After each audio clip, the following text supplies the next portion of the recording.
in Beirut. The death toll has climbed to more than 100 people this morning. It's said to be the most powerful blast ever seen in a city that was nearly destroyed in a 15-year civil war. Officials believe thousands of tons of ammonium nitrate, a fertilizer chemical often used in bombs, was detonated by a burning warehouse full of fireworks. Charlie D'Agata has new information on the explosion. Charlie, those images out of Beirut are just devastating. Incredible. And there are reports this morning now of more than 4,000 injured. That number is expected to climb as the search for survivors continues. Officials are blaming the explosion on thousands of tons of ammonium nitrate, as you mentioned, used as fertilizer usually, but also to make bombs. Now there are serious questions as to why such a dangerous quantity of the chemical was being stored so close to the city center. An initial explosion sent a towering plume of smoke high into the air, the inferno.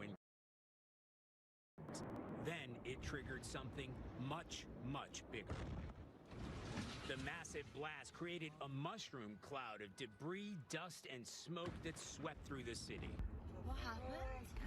From those in the street to the explosion as seen from the bay.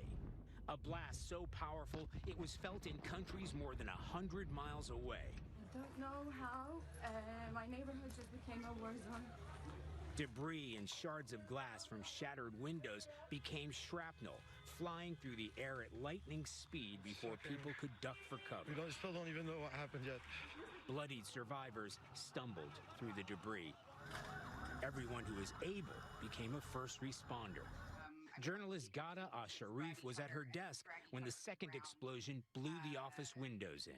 Everybody was just screaming, "Get down!" Completely covered in debris, buildings destroyed, and bodies being, lifted from under cars, blood everywhere. The city's hospitals, already struggling to cope with COVID-19, were quickly overwhelmed. Only those with life-threatening injuries allowed in.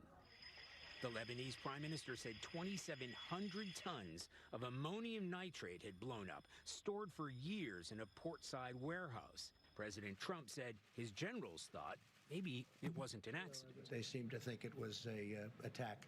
It was a bomb of some kind, yes.